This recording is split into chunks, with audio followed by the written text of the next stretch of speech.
In this video, we are going to work on form validation. And we have been given all the rules that we have to take care of when validating this form that I have created in HTML.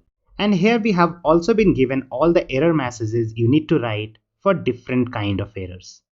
Let's look at the HTML form so we can understand the structure of this whole HTML form. So if we look at the HTML, we can find there are three important elements here: the label, the input element, and if there is any error message, how to display it. So how it works is I've created a form element. It contains different div with three elements. Label, that is used for displaying the label like username, name, email. Then we have input for taking the input from the user. Then at last we have small element which is responsible for displaying the error messages for that specific input element.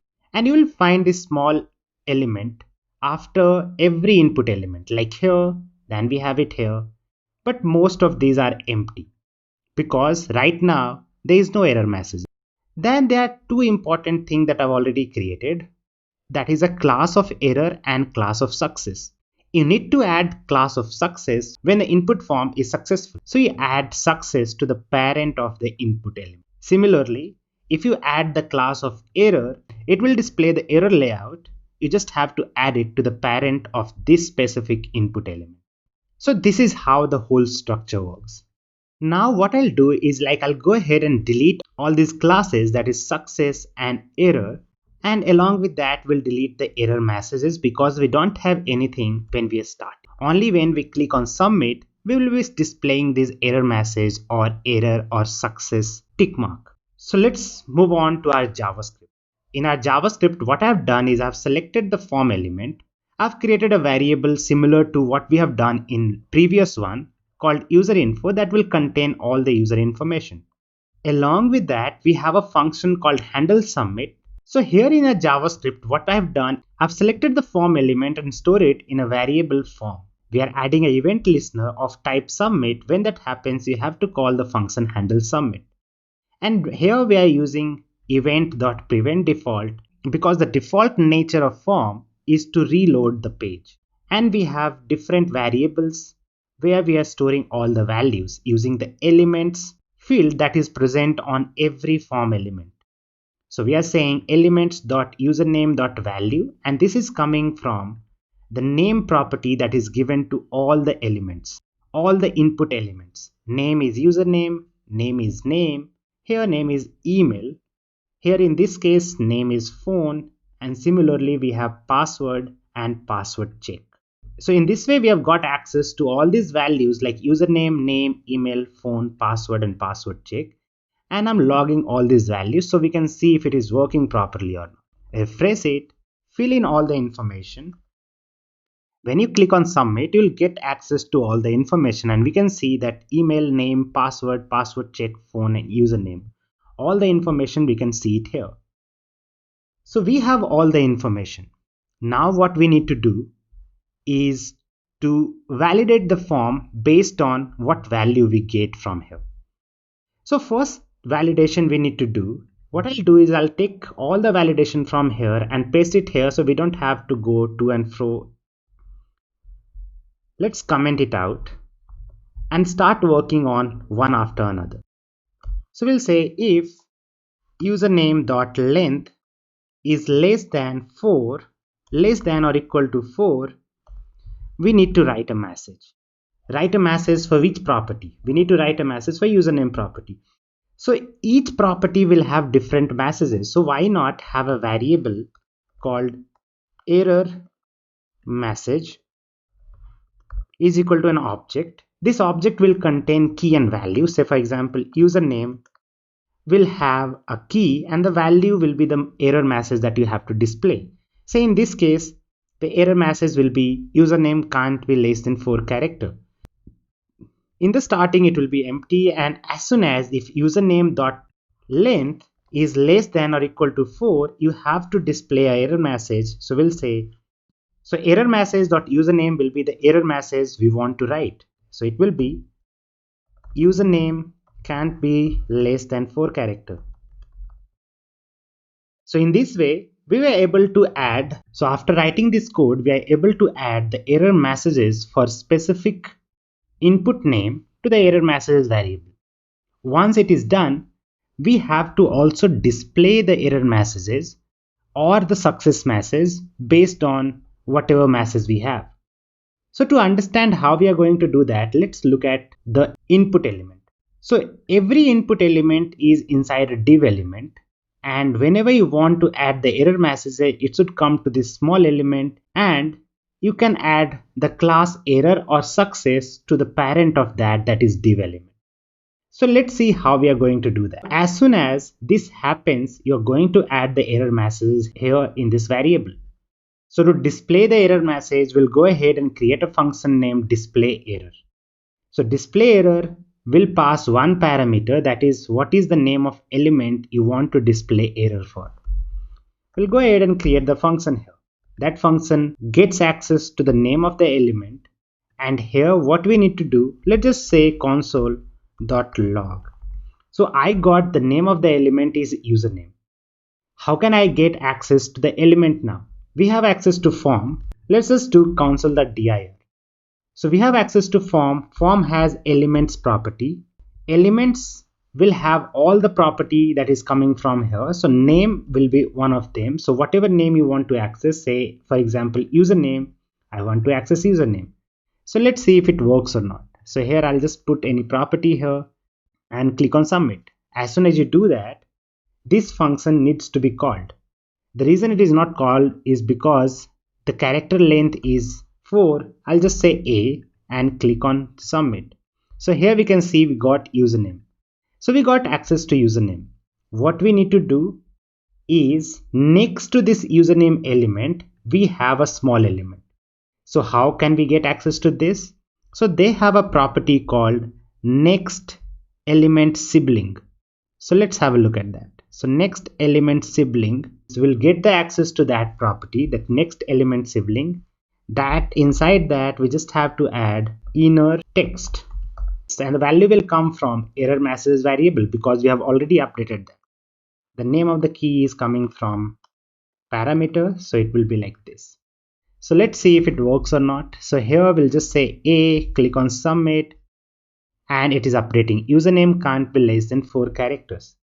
So this is working properly. The next thing we need to do is also add a class of success here to the parent element. So let's get access to the parent element. To get access to the parent element, we'll do very similar thing. We'll get access to the element and then we'll say parent element. And here we'll just add a class of success. So we'll say class list dot add. We need to add error. Let's refresh it, put A, go down, click on submit, and here we can see we are adding the class. Along with that, we are also showing the error message. So this one is working properly. There are few things we are repeating. We can fix that by, and here we'll say element, define a variable, let element is equal to this. It will work even now. So we are able to display the error message. What if the error doesn't happen? So for example, you just say, and here this condition will not be true, so it will go to else statement. What you need to do in else statement, rather than just updating error, we'll also create another function called display success of username. So what we'll do, we'll create a very similar function than this, and we'll call it display success. And what it will do is it will take the element and it will go to the parent, it will remove the error class. Once you already removed the error class, you have to add success class. And then next thing also we need to do is element.next sibling.inner text should be equal to, rather than message, we just need to put it empty. Along with that is we have already added error message, and this one should be gone now. So what we should do is error message of the name should be empty now. Whenever display success needs to occur, what are the things you have to do is set the small element wherever it is displayed to empty. Next is resetting the error message that you have seen it here. And along with that, you have to remove the error class and at last add the success class. Let's see if it works or not. Refresh it, press ARIA, click on submit, and here we can see it is working. Delete one of it and click on submit, and it is displaying the error. So this one is working properly. Now all you need to do is for each of these condition put a very similar code by writing different conditions. So name can't be a number. So how you're going to check that? So the way I can check it is you have a value that is 21. If you convert it to number, you will get number, but when you have a string or text, it will return nan. If you convert a number in string into number, you'll get a number, but otherwise you get a nan. But how do you compare nan? So for that, we have a function called isNan that accept any value, something like ABC, it will return true because it is nan. So in this case, it should be true, but in the case whenever you have something like 1, 2, 3, it should not be the case. So what I'm going to do, I'm going to use isNan, and here I'll pass name, and I'll see if it is not of true, whatever value you're getting. So in this case, you'll get false. So you have to make it true. So you said not. So then you'll say error message dot name, and here you'll just say name can't be number. So I'll delete this part and say name can't be number. I have to update name, display success for name. Refresh it, press ARIA so it is okay. Here I'm just saying 1, 2, 3 and click on submit. As soon as you do that, you'll get it like this. What if I just say ABC now? Click on it and it is back to the things. So it is working properly. Similarly, you'll do it for email. So to check email must contain @ symbol, will say email.includes.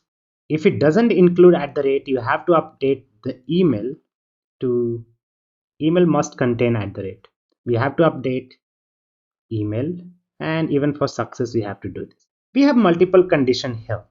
So what we can do is, if we want to write the same message, we can do it like this. Otherwise we can just say else if multiple conditions. So we'll say else if, then we'll have else. Here we'll check if email dot length is less than 6 character. You have to update the error message and this whole thing here, and we'll call it email must be at least 6 characters. So sorry, instead of not, we will be saying email dot length is less than 6. Then we have to update this message, and let's go ahead and test it. We'll test all these 3 conditions. So first thing we'll do is we'll say aria no@.com. Click on submit, and now we can see that it is throwing an error, email must contain @. Along with that, what if I put @ but make it smaller, less than 6 characters? So this is smaller than that. Click on it, the error message changed to email must be at least 6 character. If you just add it more than 6, then it becomes green. So this one is working properly. Similarly, I'll go ahead and quickly add for all these 3 conditions, and at last we'll check the result.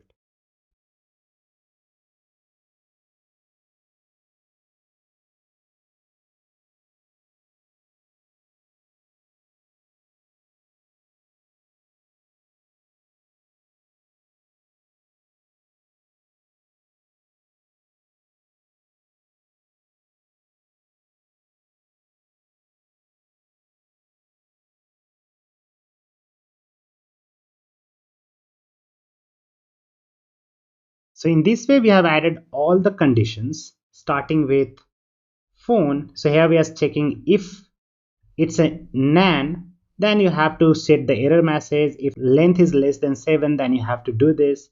If password is not equal to password check, then you have to update the error message, and you have to display all these error messages here. So along with that, we will also have to update password check. Save it and refresh this page here. We'll just say aria. Similarly, we'll say aria here. Email, we have already checked it, so we'll say aria@gmail.com. Moving on to phone number, if we put these things, click on it, it will be success. But what if you click on it, then we'll say first must be a number. So here it is empty, that's why it's confirmed. But otherwise, like, the way to do that would be just to say something like Sam and Sam. Click on submit, and both are okay, but make it SAMA.